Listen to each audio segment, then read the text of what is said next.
Right. So let's talk fishing, shall we?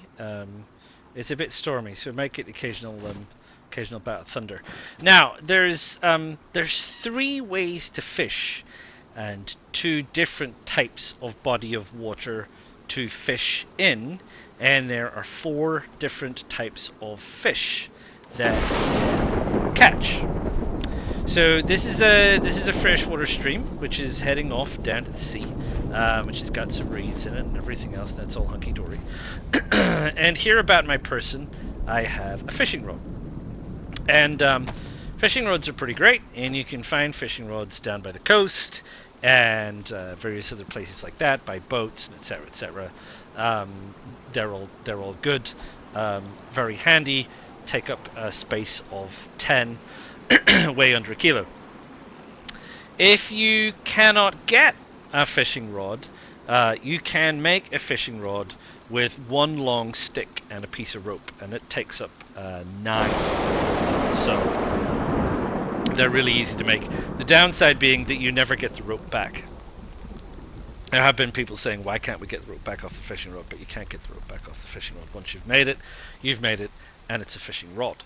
So once you have your fishing rod, you need to get a hook on it. Now there's a couple of types of hook. Probably one of the most common types of hook is the bone fishing hook, and you can make that from bones you get from any animal, chickens, pigs, whatever. And all you need to do is use a sharp knife and craft a bone fishing hook, and you get one of those, which takes up a capacity of 1.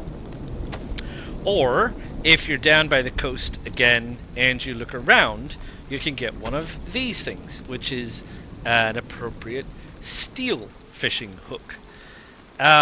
Is there a difference between the two of them? Yes, there is, actually, and I'll go over that in a minute. The steel fishing hook catches you fish faster. You don't get a better fish, you don't get a bigger fish, you don't get more food, you just get the fish that you get depending on the body of water that you're fishing in. But you will get a fish faster with the fishing hook than you do with the bone hook. And we'll explore that with the two different bodies of water. So when you've got a fishing hook, that's all well and good, but you need bait to put on your fishing hook. And here I have my worm. And the worm is the fishing bait, as you can see, can be used as fishing bait. And if you have the fishing hook in your hand and you hover over the worm, you can combine them. It says craft fishing bait, so you can make the fishing bait. Rain, great day to go fishing, obviously. You need to make sure to pick it up, and then you've got your fishing bait. If you don't know how to get worms, you need a sharp knife and some dirt. And it says dig up worms.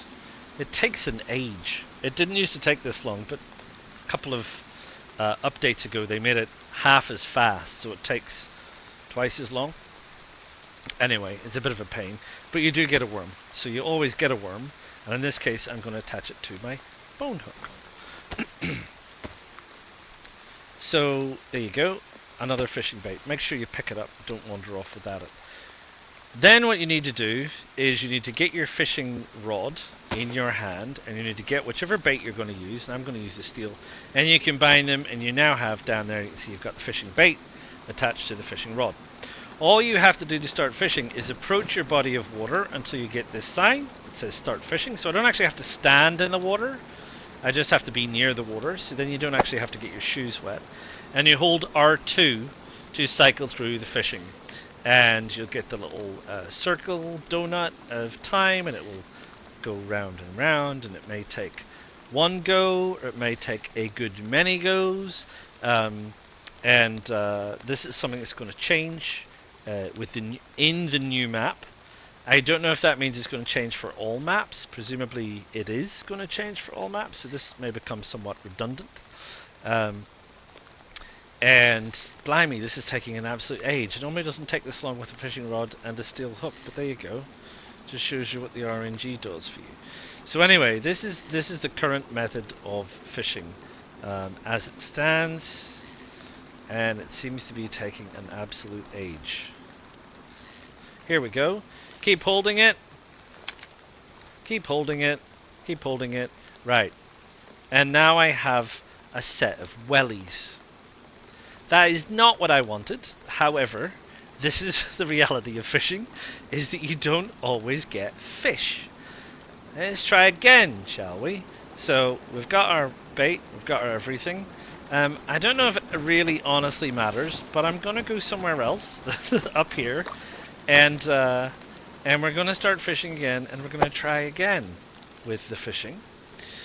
So yeah, you don't always get fish. Just be aware of that. You can't really eat a pair of wellies, in my opinion. And we're still cycling around. Still cycling around.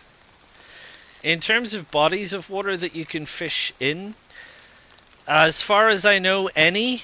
I mean, if it's a really, really tiny puddle, you're probably going to find it very hard. I mean, this is a relatively obviously sized creek. There's small lakes and small ponds and things. There's larger rivers that have bridges over them, etc. And of course there's the sea, which we're going to go and have a look at in a minute. Let's see what we got this time. This time we got a freshwater fish. This time we got the carp. So we've got ourselves a carp, and that's all well and good.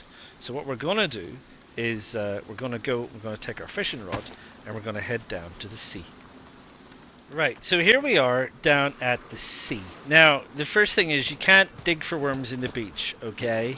You have to be in the grass to get worms. You can't be in the beach, and there you go. So we've come down here to the beach. We have our fishing rod, and just to prove me wrong, the game is going to make sure that the one with the bone hook catches faster than the one with the steel hook. I'm absolutely sure of it. Now, the thing that I've found with sea fishing, especially if you're down here by the actual tide, is that the tide is coming in and out, and trying to get the start fishing to stay is tricky because it's reliant on that thing, the front of the wave. Once you've started, and that's fine. But trying to get started can be a bit of a nuisance. So you're looking for the front of the wave as it moves up and down the shore. Now, I know it looks like I'm moving, but I'm not moving. It's the sea. There's a visual effect. So anyway, I'm going to keep going. It does take some time. Fishing is a sport for the patient person, not for those in a hurry. There's no fish that you can see. You can't shoot them. You can't trap them. I'm going to talk about that in a minute. But let's see what we can get out of this. Hopefully not a pair of wellies.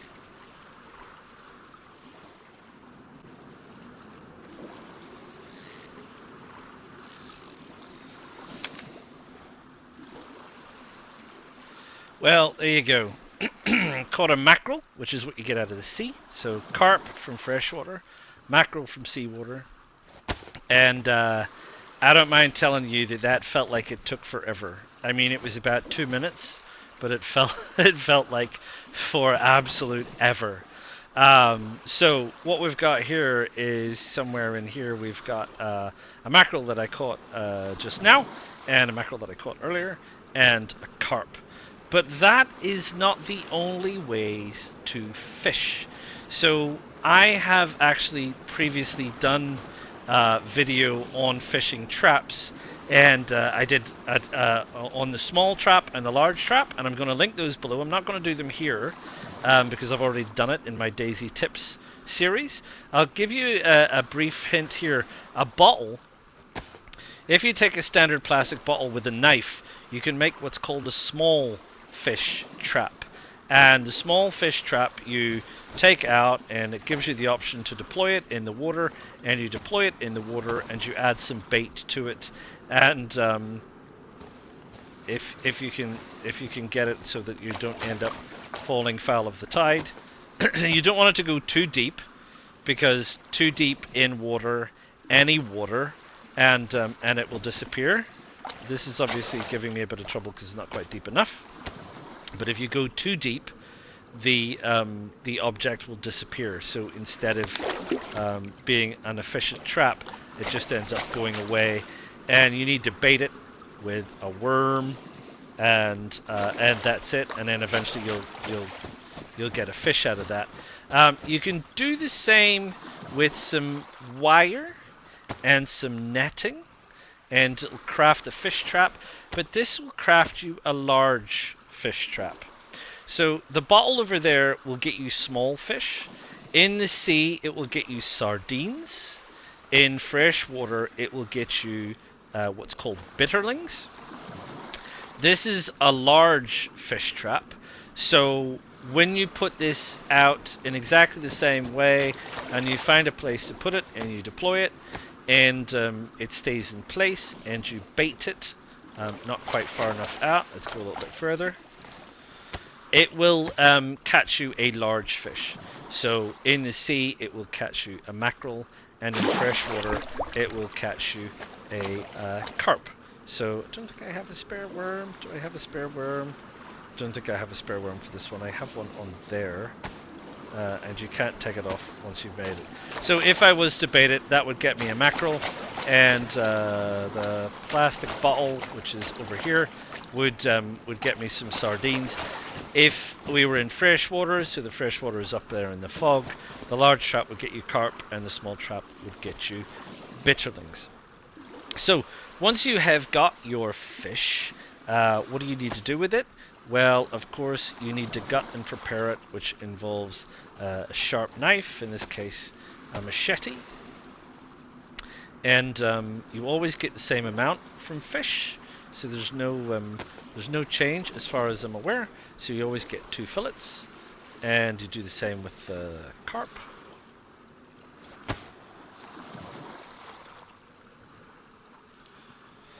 And then you can cook those. You don't get bones and you don't get guts from fish.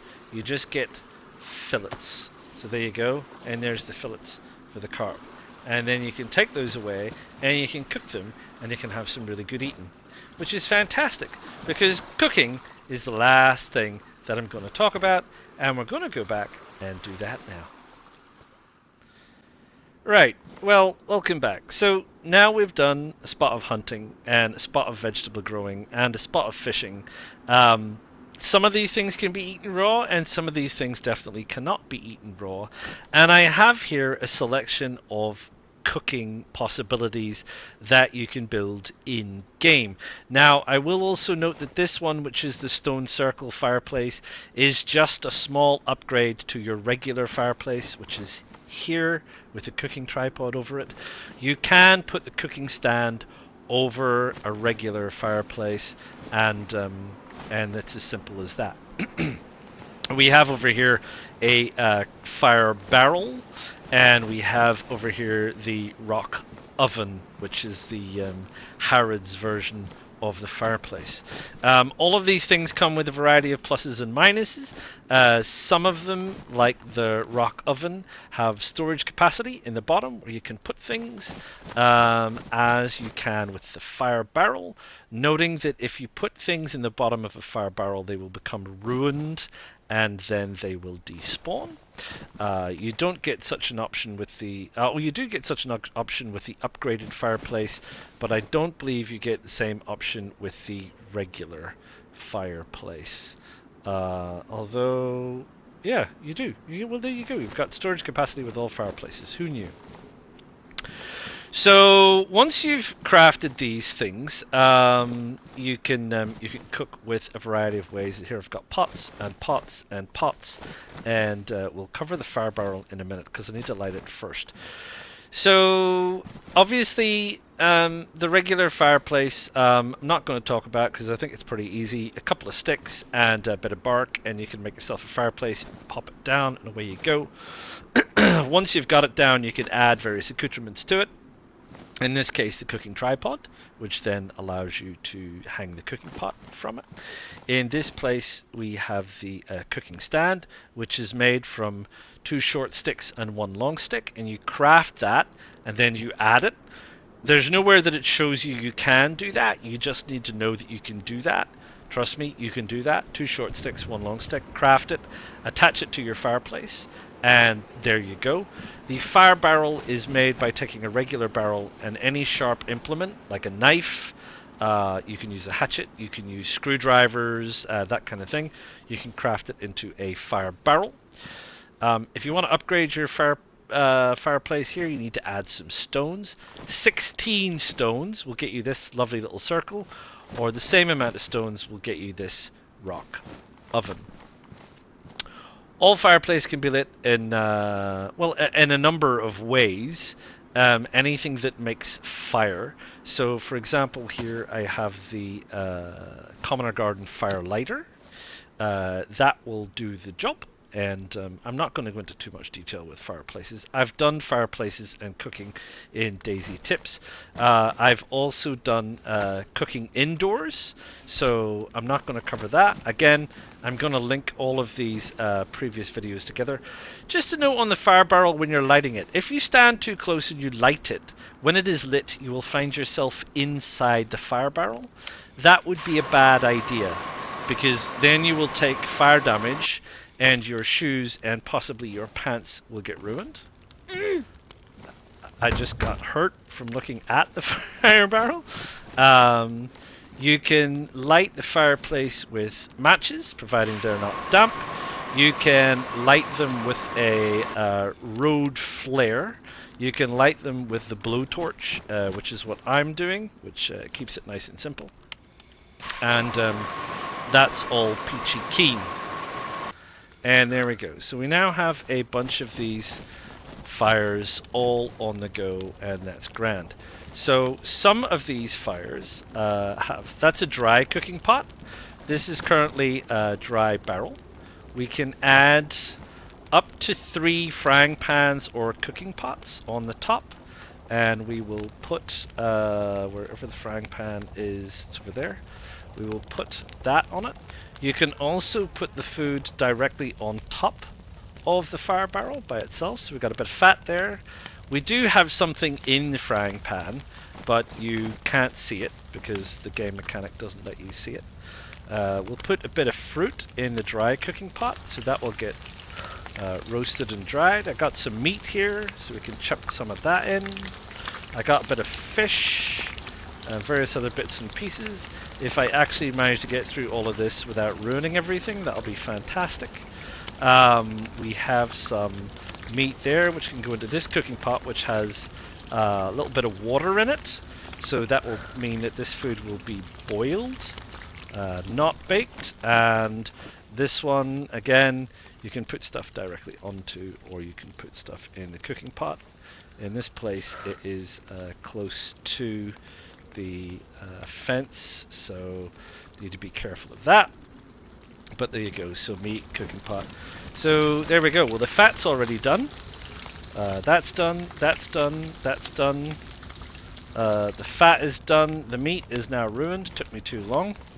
Drop that. Can't eat it. If it's burnt, you can't eat it. Okay? You try and eat burnt food. Didn't get anything into that one. I think that's the one that got burnt. I think this is the one that's still cooking, boiling. So boiling takes a little bit longer. So this is now almost ready. Check on this one. Still doing. So having the ability to see it is very handy, because obviously it changes color. You don't get that option when you've got it in the cooking pot. You just have to keep periodically checking it. That one is now empty, as I say. There we go, that one's done.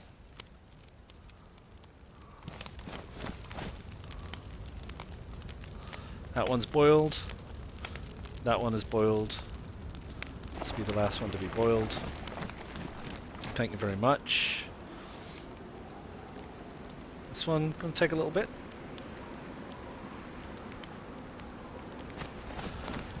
I'll take my cooking pots off because I don't want them to get either damaged. Put it down because it's going to be hot. This one is done. I heard it boil. So that one's done. Take my cooking pot off, put it down. And take my cooking pot off this one.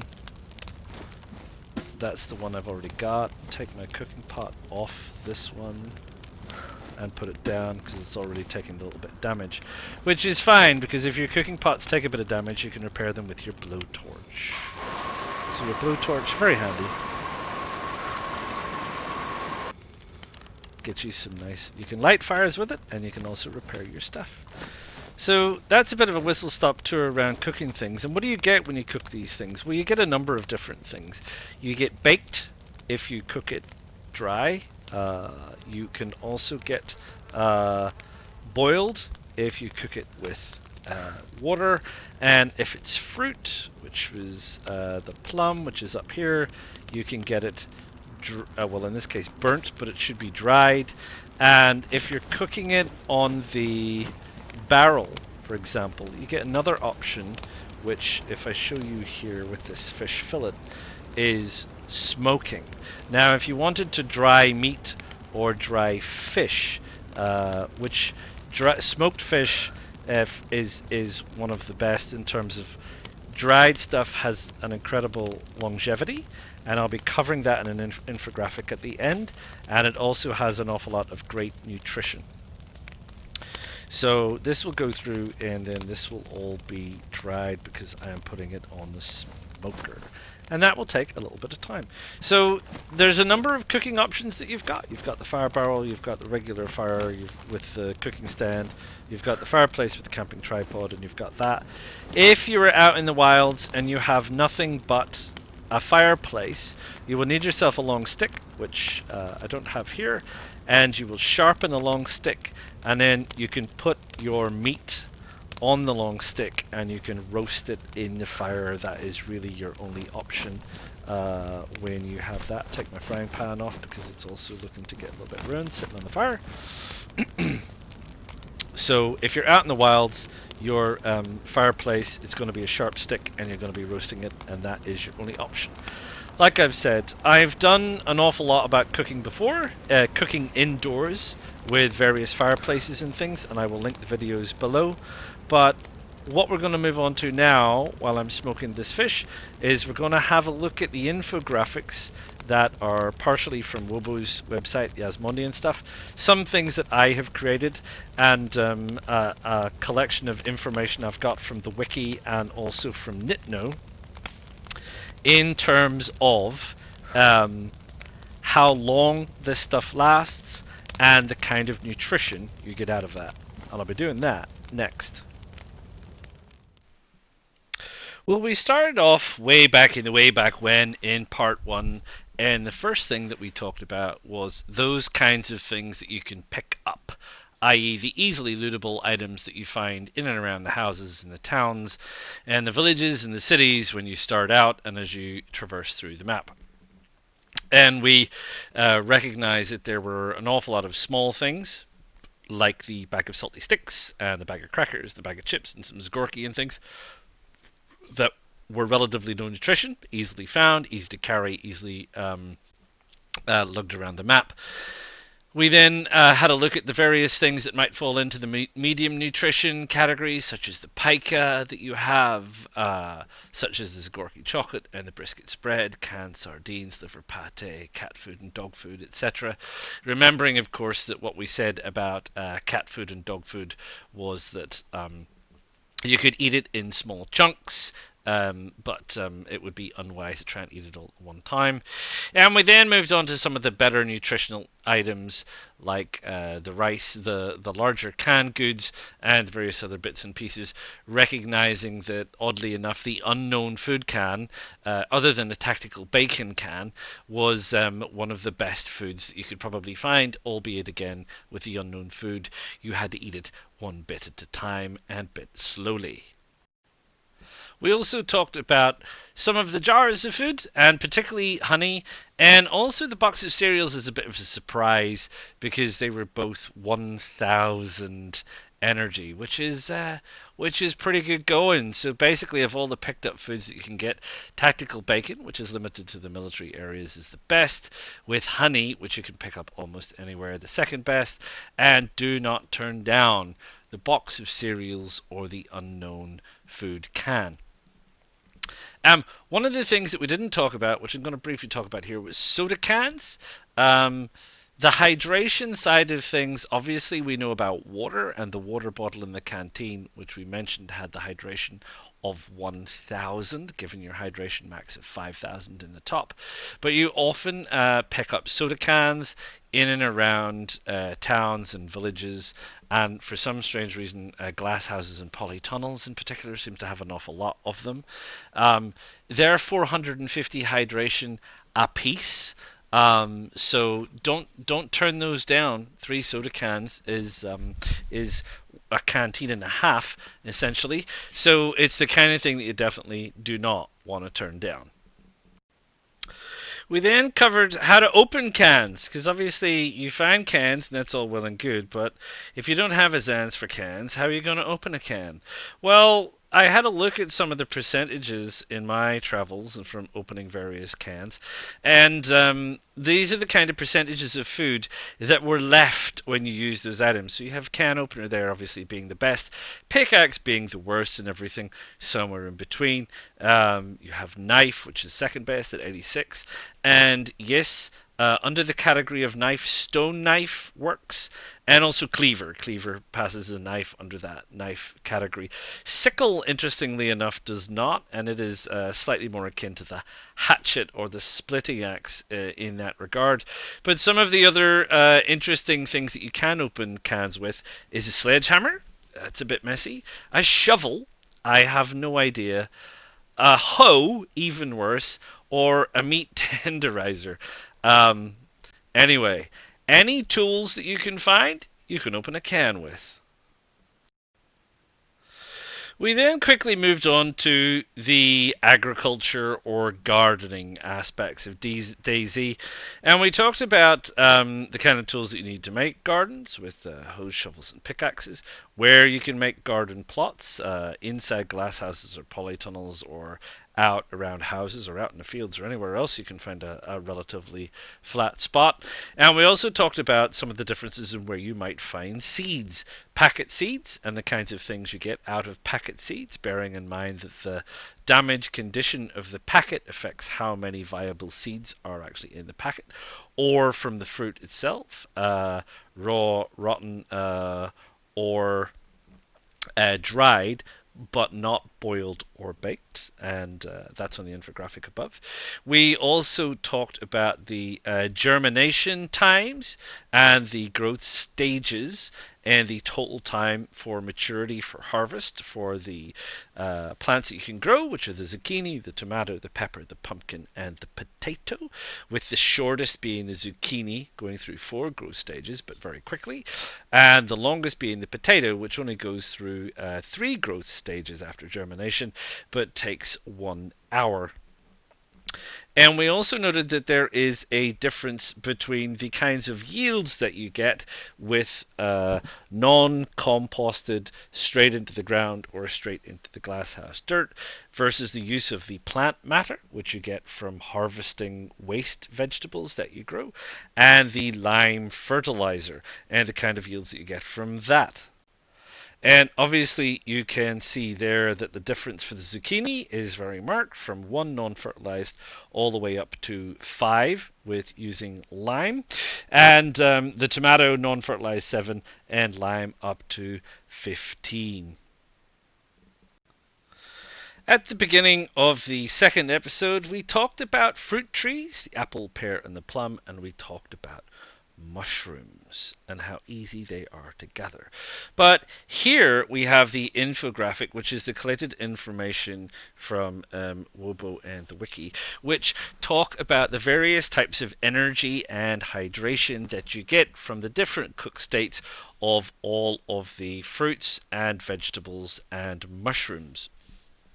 And you can see there that one of the winners in terms of hydration status is definitely boiled mushrooms with 900. So you get the same amount of hydration from a boiled mushroom as you would from a canteen of water, more or less.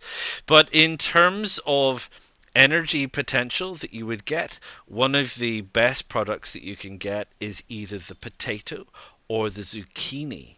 And taking into account the fact that the zucchini grows very quickly, and with lime you can get a bunch of them, being able to get yourself zucchini and being able to bake or boil the zucchini, which also, while dropping 100 energy, adds 150 water, the zucchini is arguably one of the best foods that you can certainly grow in a game, as opposed to anything that you can hunt. But you would be remiss looking at the energy state and the hydration state for the mushrooms. You would be remiss to pass up any of the free mushrooms that you find dropping around the place. And if you're going to go to fruit, your best bet is probably go to the baked pear. We then went on to hunting, and this is where we pick up our story because this is a new infographic.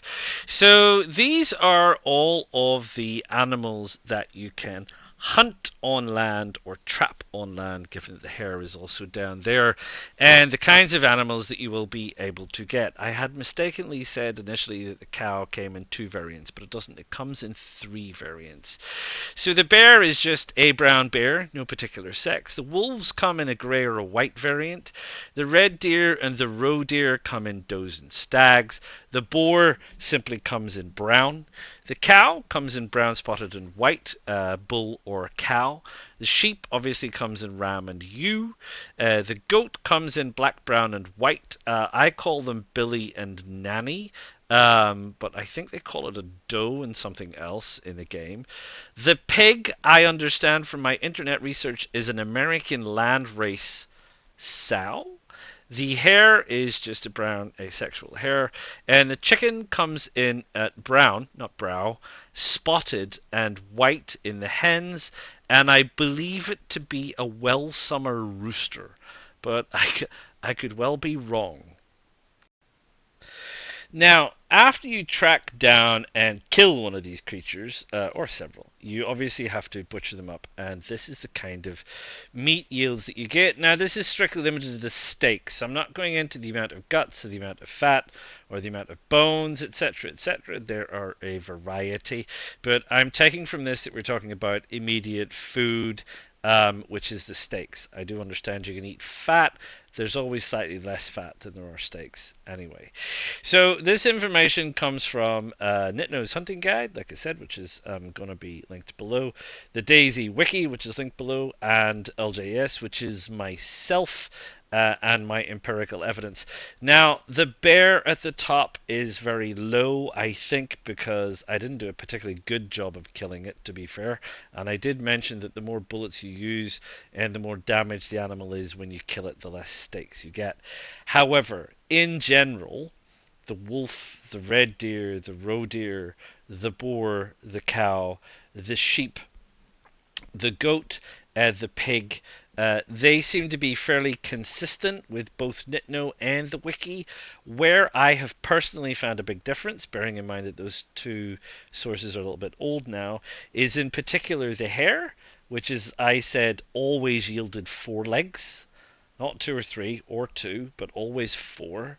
And the chicken, which I found this time to yield 3, but I will say that I have found anything between 2 and 5 from a chicken. In particular, roosters seem to yield a lot. So that's my experience. Yours might be different, but by and large, Nitno and the wiki seem to be fairly much on the money for a clean kill yield. Now, assuming that you manage to track down and hunt or capture or otherwise kill all of these critters that we have been talking about, here is the kinds of nutritional values that you can expect out of the kinds of meats that you were going to get, and these are ranked from the lowest nutrition at the top to the highest nutrition at the bottom. Noting that guts down here, yes, you can eat them, but they will make you sick. And I don't think you can eat any of them, not even a little bit. So, obviously, what we're talking about at the bottom, the best meats to eat in a boiled a baked or a dried condition would be the bear steak or the cow steak. Now, I have always advocated for fish and said fishing is great. Always look for fish. Fish are fantastic, and this kind of backs that up a little bit with the mackerel and the carp fillets. And I say that in particular because the boiled versions and the baked versions have an awful lot of water in particular. So you're not only getting the benefit of the energy, you're getting the benefit of the hydration. And I would say that you definitely get that with the carp. The bear is going to be difficult to kill. The cow is always a must if you see it, but carp and mackerel, so easy to get, so quiet, and so very, very good for you. Now, there's a couple of things missing off there, which I discussed in my fishing, which is the bitterlings and the sardines. So this information in the top left comes from the wiki specifically, and sorry, I have baked and boiled the other way around, but essentially the bitterlings and sardines. The bitterlings in particular, 250 energy and 100 hydration baked, and 200 and 200 for boiled. That's not too bad.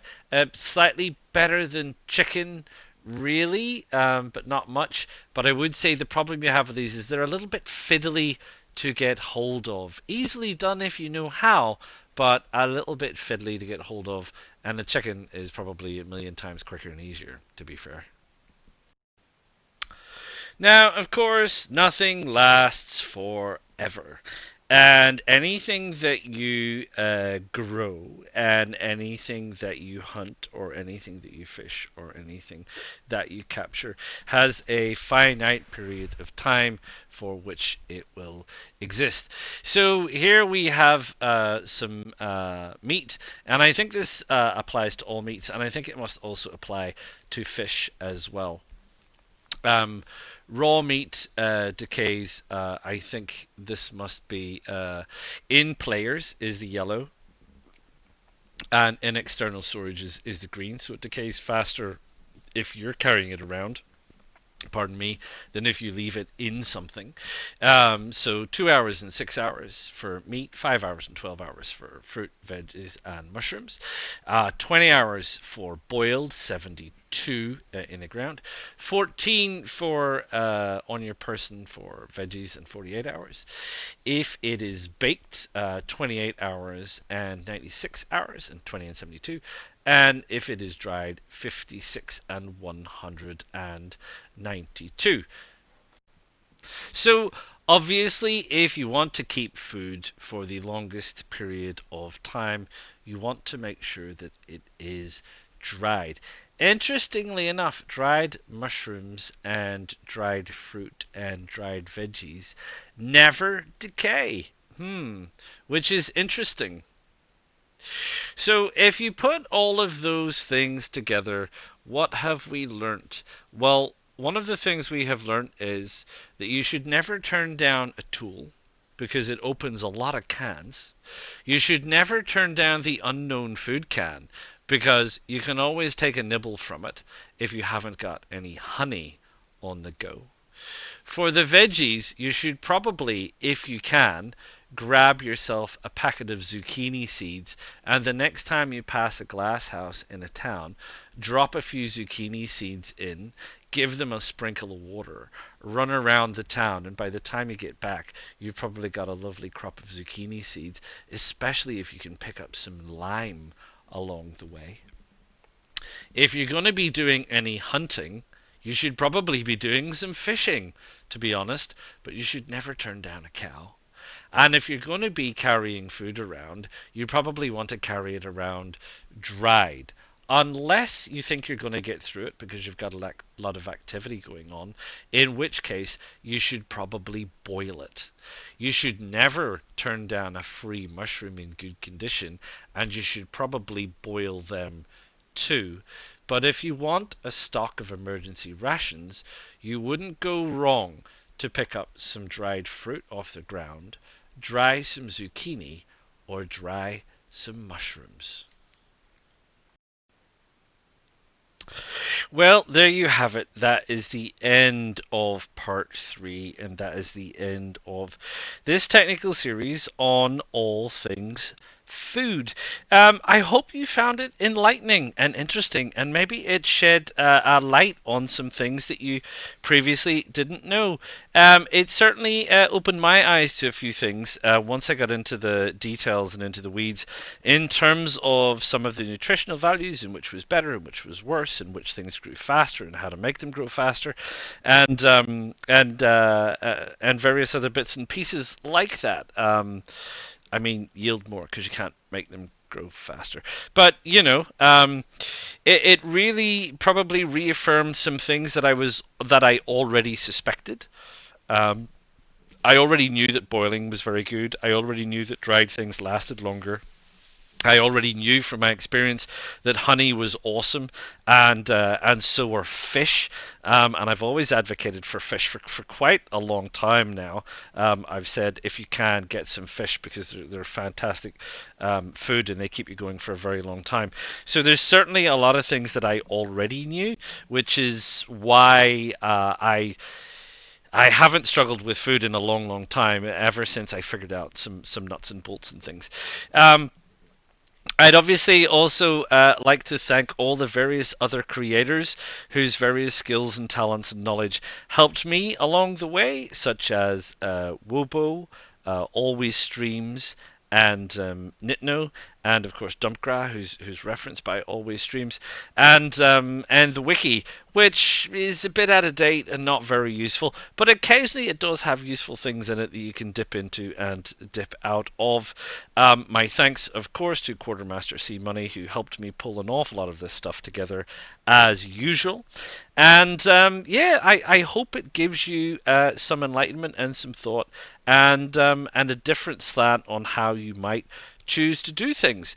So please drop a like, please subscribe to the channel. The more likes and subscriptions for videos like this that I get, the more I am inclined to make. So please do drop a like, do subscribe to the channel. Please feel free to comment anything, pluses, minuses, congratulations. It has been quite a journey to make this, I absolutely tell you. But it has been fun, I'm not going to lie. So until the next time, thank you all for watching, and I'll see you all again real soon. Ta-ta for now.